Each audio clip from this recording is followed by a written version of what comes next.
இயேசுவில் எனக்கு பிரியமான சகோதர சகோதரிகளே, கிறிஸ்து அரசனுடைய பெருவிழா நாளிலே சிறப்பாக கிறிஸ்து அரசர் நம் ஒவ்வொருவரையும், நம் குடும்பங்களையும், நம்முடைய பங்கையும் ஆசீர்வதிக்கவும், தொடர்ந்து இந்த உலகத்தில் நல்லாட்சி, நல்வாழ்வு நல்கிடவும் ஜெபிக்க அழைக்கப்படுகிறோம்.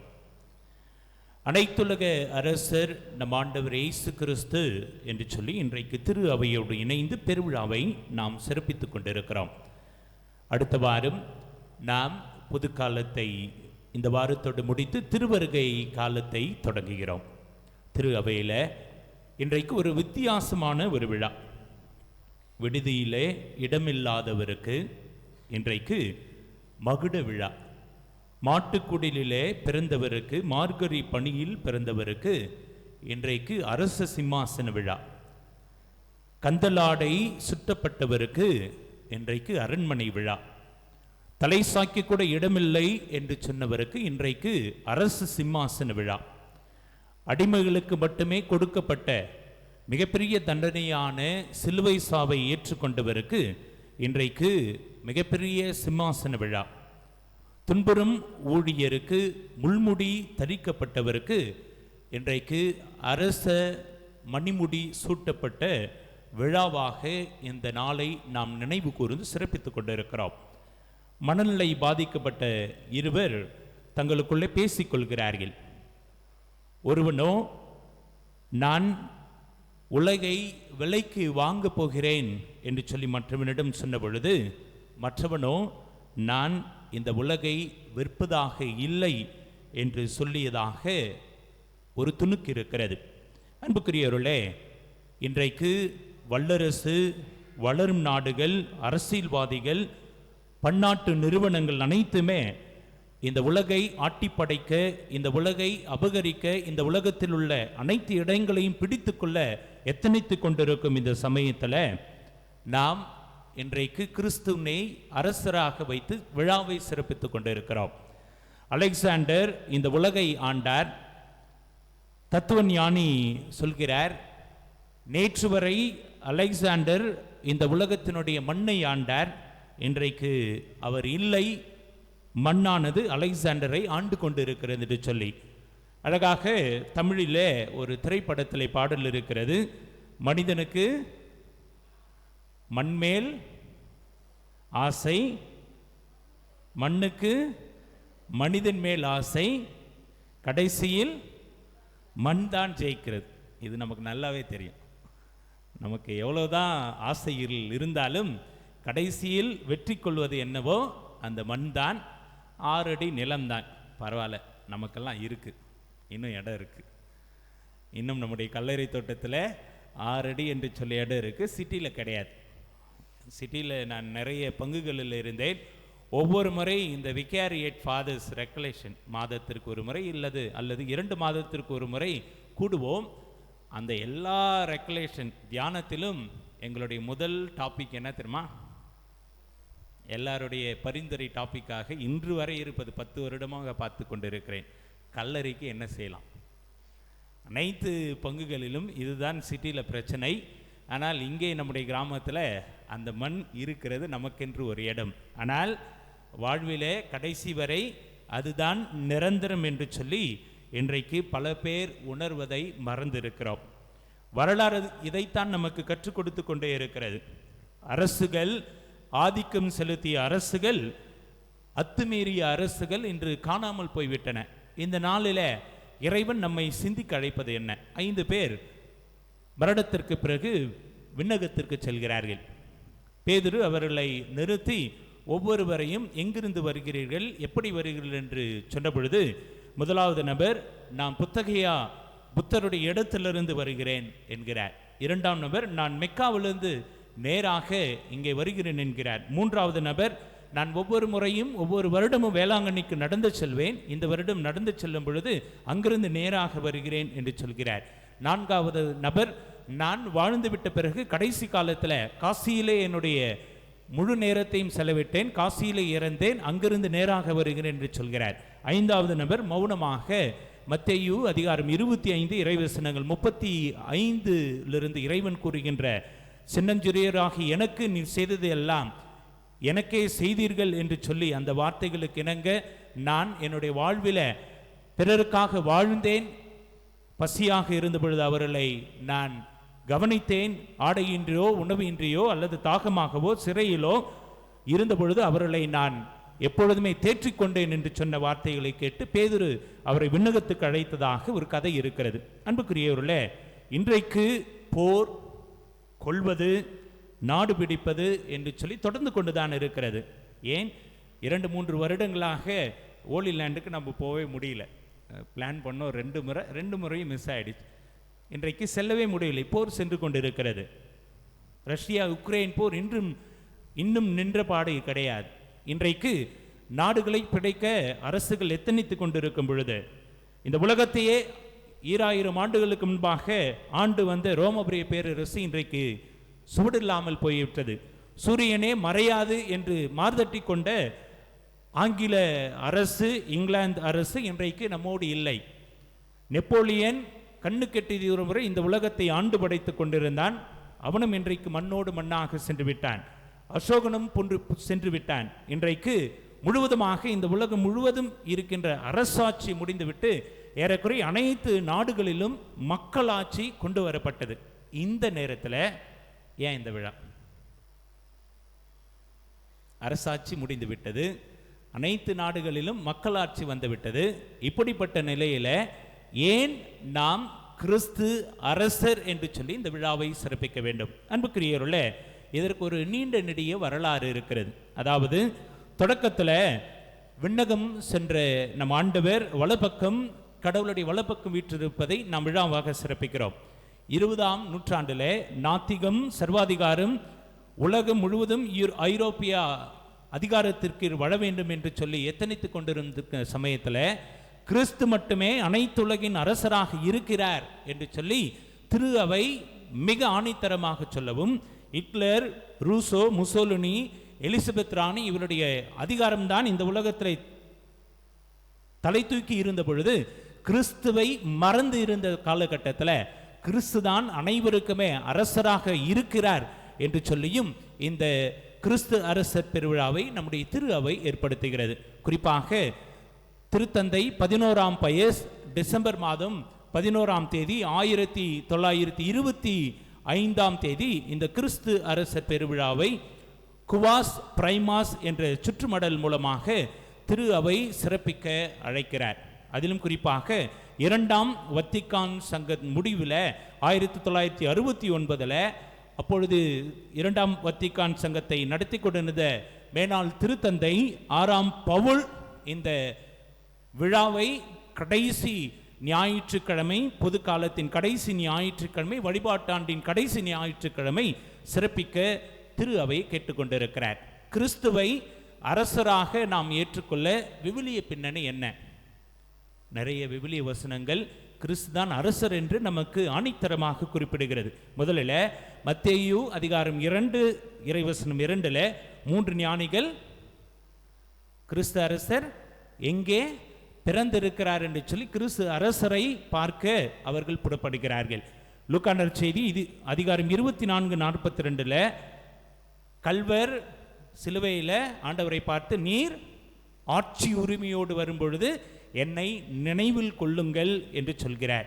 மத்தேயு நற்செய்தி அதிகாரம் 1 இறைவசனங்கள் 1 அதிகாரம் 2-4 வரை தாவீதின் வழிமுறையிலே, வம்சத்திலே, பரம்பரையிலே கிறிஸ்துவை அரசராக விவிலியம் நமக்கு சுட்டி காட்டுகிறது. 1 அரசர்கள் 2:1-10 கிறிஸ்துவை அந்த மரபிலே அரசராக நமக்கு எத்தனித்து காட்டுகிறது. அதே போல் எசாயா 9:6-7 எசேக்கியேல் 34:23 கிறிஸ்துவை அரசராக, மெசியாவை அரசராக நமக்கு சுட்டி காட்டுகிறது பழைய ஏற்பாடு. லூக்கா நற்செய்தி அதிகாரம் 1 இறைவசனம் 3 கிறிஸ்துவினுடைய அரசருக்கு முடிவே ஈராது என்று விவிலிய வசனம் நமக்கு சுட்டி காட்டுகிறது. மத்தேயு நற்செய்தி அதிகாரம் 28 இறைவசனம் 18 கபிரியேல் தூதர் மரியாவுக்கு மங்கள வார்த்தை கூறிய பொழுதும் சரி, அதற்கு அடுத்திருக்கின்ற வசனங்களும் சரி, கிறிஸ்துவை அரசராக தாவீதினுடைய வம்சத்திலிருந்து தோன்றுவார் என்று குறிப்பிடப்பட்டிருக்கிறது.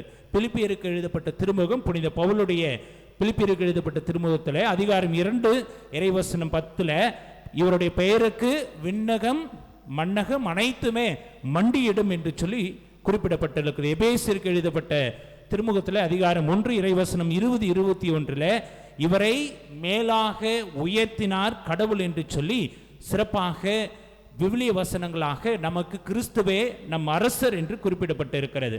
ஜனத்தலைவர் யார் என்று சொல்லி பாரதி இந்தியா என்ற அவர் எழுதி கொண்டிருந்த நாளிதழில் ஜனவரி மாதம் 12ஆம் தேதி 1907 வருடத்தில் யார் ஜனத்தலைவர், யார் மக்களுடைய தலைவர் என்று சொல்லி அதில் குறிப்பிடும் பொழுது அவர் குறிப்பிட்டு எழுதிய வார்த்தைகள், யார் ஒரு ஜனத்தலைவராக இருக்கிறார் என்றால், மக்கள் இரவு பகலாக கஷ்டப்படுவதை பார்த்து அவர்களுக்காக யார் கண்ணீர் சிந்துகிறார்களோ, அவர்களுக்காக யார் வருத்தப்படுகிறார்களோ, இந்த 30 கோடி மக்கள் அப்பொழுது இருந்த ஜனத்தொகை உண்ண உடுக்க உறங்க இடமில்லாமல் தவிக்கும் பொழுது அவர்களுக்கு யார் உறுதுணையாக இருக்கிறார்களோ அவர்களே ஜனத்தலைவர் என்று சொல்லி குறிப்பிட்டிருக்கிறார். அன்புக்குரியவர்களே, இன்றைக்கு கிறிஸ்து அரசனுடைய விழாவை சிறப்பிக்கும் இந்நாளில் கிறிஸ்து எப்படி நமக்கு அரசராக இருக்கிறார்? வழக்கமாக கொடுப்பதிலே 3 வகை என்று சொல்வார்கள். உள்ளதிலிருந்து கொடுத்தல், உள்ளதையெல்லாம் கொடுத்தல். உள்ளதிலிருந்து கொடுத்தல் நமக்கு தெரியும். நம்மிடம் ஒரு பேனா 2 பேனா இருக்கும்பொழுது ஒரு பேனாவை கொடுத்து விடலாம், உள்ளதிலிருந்து கொடுக்கிறோம். விவிலியத்தில் சக்கையு தன்னிடம் உள்ளதை கொடுப்பதை நாம் பார்க்கிறோம். இரண்டாவது உள்ளதை எல்லாம் கொடுத்தல். ஒரு சிலர் 2 பேனாக்களையும் கொடுத்து விட முன் வருவார்கள்.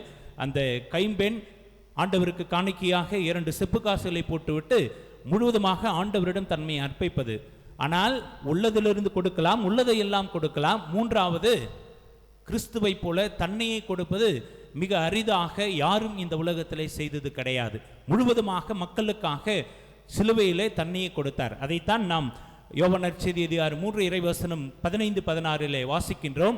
கடவுள் இந்த உலகத்தின் மீது அன்பு கொண்டதனால் மகனை அனுப்பினார். அந்த மகன் பிலிப்பியருக்கு எழுதப்பட்ட திருமுகம் அதிகாரம் 2 இறைவசனம் 6 தன்னையே வெறுமையாக்கி அடிமை நிலையை ஏற்றுக்கொண்டு மனிதருக்கு ஒப்பாக தன்னையே சிலுவையிலே நமக்காக கொடுத்தார் என்று சொல்லி அதைத்தான் யோவான் நற்செய்தி அதிகாரம் 13 இறைவசனம் 15 நண்பர்களுக்காக உயிரை கொடுப்பதை விட மேலான அன்பு யாரிடம் இல்லை என்று சொல்லி கிறிஸ்து அரசராக இருந்தும் மக்களுக்காக தன்னையே கொடுக்கிறார். கிறிஸ்துவனுடைய அரசு தன்மையில இன்றைக்கு நாம் சிந்திக்க வேண்டியது என்ன? ஒன்று, இவர் தன்னை வென்ற அரசராக இருக்கிறார். அதாவது வழக்கமாக நோ தை செல்ஃப் என்று சொல்வார்கள் தத்துவியலில். சாக்ரட்டிஸ் தன்னை அறிந்தவன் தன்னை வென்றவனாக இருக்கிறான் என்று சொல்லி அரிஸ்டாட்டில் அழகாக சொல்வார், எதிரியை விட தன்னை முதலிலே வெல்வது மிக முக்கியமானது என்று சொல்லி. இன்றைக்கு தன்னை வென்ற அரசராக கிறிஸ்து அரசர் இருக்கிறார். பதவி, பட்டம், புகழ் இது எதற்கும் அவர் ஆசைப்படாமல், நான் சொன்னது போல பிலிப்பியருக்கு எழுதப்பட்ட திருமுகத்தில் அதிகாரம் 2:6 வசனங்களை தன்னை வறுமையாக்கி அடிமையை நிலை ஏற்றுக்கொண்டு மனிதருக்கு ஒப்பாக வாழ்ந்து தன்னை வென்ற அரசராக இருக்கிறார். இரண்டாவது, தரணியை வென்ற அரசர். மண் பொன் ஆசை எதற்கும் ஈடு கொடுக்காமல் முழுவதுமாக இந்த தரணியை வென்ற அரசராக இருக்கிறார். அதனால் தான் தொடக்கத்திலே அவர் பாலைவனத்தில் சாத்தானால் சோதிக்கப்பட்ட பொழுது அனைத்து அரசுகளும் அவளுக்கு காட்டப்பட்ட பொழுது அவர் எதற்கும் ஈடு கொடுக்காமல் கடவுளுடைய திட்டத்திற்கு முழுவதுமாக தன்னை அர்ப்பணித்த அரசராக இருக்கிறார். மூன்றாவது, தனித்துவம் மிக்க அரசராக கிறிஸ்து அரசர் இருக்கிறார். அரசுகள் அனைத்தும் எல்லைகளை கோடுகளாக வைத்து கொண்டு வாழ்ந்து கொண்டிருந்த பொழுது கிறிஸ்து மட்டுமே அன்பை மையமாக கொண்டு வாழ்ந்தார். ரோமையருக்கு எழுதிய திருமுகம் 14:17 அதிகாரம் அடிமைப்படுத்திக் கொண்டிருந்த நிலையில இவர் மட்டும்தான் மக்களுக்கு விடுதலை கொடுக்கும் அரசராக இருந்தார்.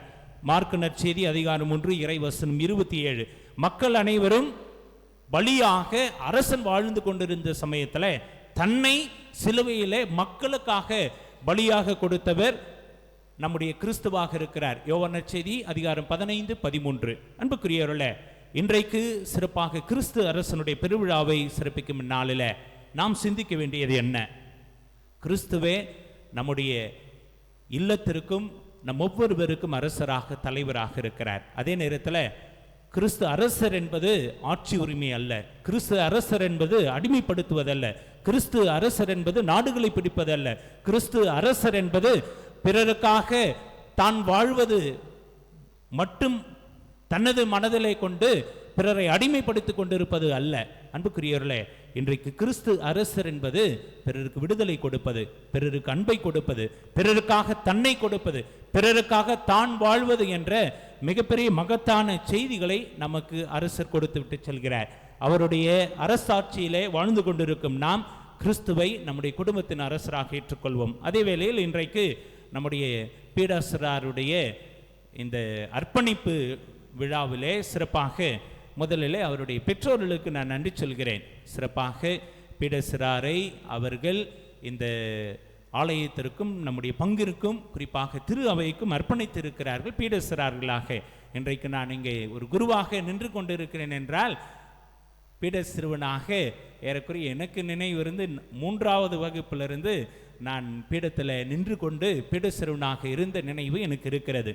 அங்கிருந்து தான் இன்றைக்கு குருவாக நான் இங்கே நிற்கின்ற அந்த பாக்கியம், ஆசீர்வாதத்தை நான் பெற்றுக்கொண்டேன். குறிப்பாக நிறைய அருத்தந்தையர்களை நீங்கள் கேட்டீர்கள் என்றால் அனைவருமே ஏறக்குறைய பீட சிறார்களாக இருந்து தேவ அழைத்தல் பெற்று வந்தவர்களாக இருக்கிறார்கள். இன்றைக்கு தேவ அழைத்தல் ஆண்டவருடைய பணிக்காக குருவாகவும் அருட்கண்ணியராகவும் தன்னை அர்ப்பணித்துக் கொள்வது குறைந்து கொண்டு இருக்கிறது. இன்றைக்கு நம்முடைய பங்கில் எத்தனை செமினேரியன்ஸ் இருக்கிறாங்க? எவ்வளோ குருமானவர்கள் படித்து கொண்டு இருக்கிறார்கள்? எனக்கு தெரிந்து கிறிஸ்தவர் மட்டும்தான், ஒரே ஒரு குருமானவர் தான். நம்முடைய பங்கில் 54 அருட்தந்தையர்கள். இன்றைக்கு 12 வருடம் படிக்க வேண்டும். அதில் ஒரே ஒரு குருமானவன் தான். அருட்கண்ணியர்கள் யாரும் இல்லை. அருட்கண்ணியர்களுக்கு யாருமே இல்லை. சிந்தித்து பார்ப்போம். நம்முடைய கிராமங்கள் தான் முதலிலே தேவ அழைத்தலுக்கு மிக பிற கிராமங்களுக்கு உதாரணமாக இருந்த கிராமங்கள். ஏறக்குறைய 100க்கும் மேலாக அருட்தந்தையர்களும் அருட்கண்ணியர்களையும் நாம் திரு அவைக்கு கொடுத்திருக்கிறோம். ஏறக்குறைய நம்முடைய பேராயர்களை திரு அவைக்கு ஆயர்களை கொடுத்திருக்கிறோம். அப்படிப்பட்ட நிலையில் இன்றைக்கு தேவ அழைத்தல் குறைந்து கொண்டிருப்பதற்கு மிக முக்கிய காரணமும் பீட சிறுவர்கள் ஆண்டவருக்காக வருவது குறைந்து கொண்டிருக்கிறது. இந்த தருணத்தில் சிறப்பாக இவர்களை நீங்கள் ஆண்டவருக்காக அர்ப்பணித்து இருக்கிறீர்கள். உங்களுக்கு என்னுடைய வாழ்த்துக்கள். தொடர்ந்து பீட சிறுவர்களை நாம் ஊக்குவிப்போம். 20 பேர் இருக்கிறார்கள், 20 40 மாற வேண்டும். நிறைய பேர் நம்முடைய கிராமத்திலிருந்து ஆண்டவருக்கு பீடத்தில் ஆண்டவருக்கு சேவை செய்ய வர வேண்டும். இதன் மூலமாக தேவ அழைத்தல் பெருக வேண்டும். குறிப்பாக இந்த நாட்களில் தேவ அழைத்தலுக்காகவும் ஜெபித்து கொண்டிருக்கும் இந்த தருணத்தில் 3 காரியங்களை நான் உங்களும் கேட்கிறேன். ஒன்று, நம்முடைய குடும்பங்களிலிருந்து இறைவனுடைய பணிக்காக பிள்ளைகளை அனுப்புவோம். 2வது, இறைப்பணி செய்து கொண்டிருக்கும் ஒவ்வொரு குருக்களாக இருக்கட்டும், கன்னியர்களாக இருக்கட்டும், பொதுநிலையிலாக இருக்கட்டும், அனைவருக்காக ஜெபித்துக் கொள்வோம். 3வது, உங்களால் ஆன உதவியை, ஒரு சிலர் என்னால் அனுப்பதான் முடியல, ஆனால் ஒரு குருமானவனை நீங்கள் படிக்க வைக்கலாம். பூந்தமல்லி பெரிய குருமடத்தில் நம்முடைய மறை மாவட்டத்திற்காக மற்ற மறை மாவட்டங்களுக்காக படித்து கொண்டிருக்கும் குருமானவர்களுக்கு நீங்கள் உதவி செய்து ஒரு குருமானவரை நீ குருவாக திருநிலைப்படுத்த உதவி செய்து படிக்க வைக்கலாம். இப்படிப்பட்ட நல்ல காரியங்கள் ஈடுபடும் பொழுது நாம் கடவுளுக்கு உகந்த விதத்திலேயும் அதே நேரத்தில் அறுவடை மிகுதி வேலையாட்களோ குறைவு என்று சொல்கின்ற ஆண்டவருடைய வார்த்தைகளில் நாம் நம்மால் முடிந்த இறைப்பணிக்கான உதவியை செய்கிறோம் என்பதை மறந்துவிடக் கூடாது என்பதை இந்த நாளிலே உங்களிடம் கேட்டுக்கொள்கிறேன். தொடர்ந்து ஜெபிப்போம். கடவுள் ஆசீர்வாதம். ஆமென்.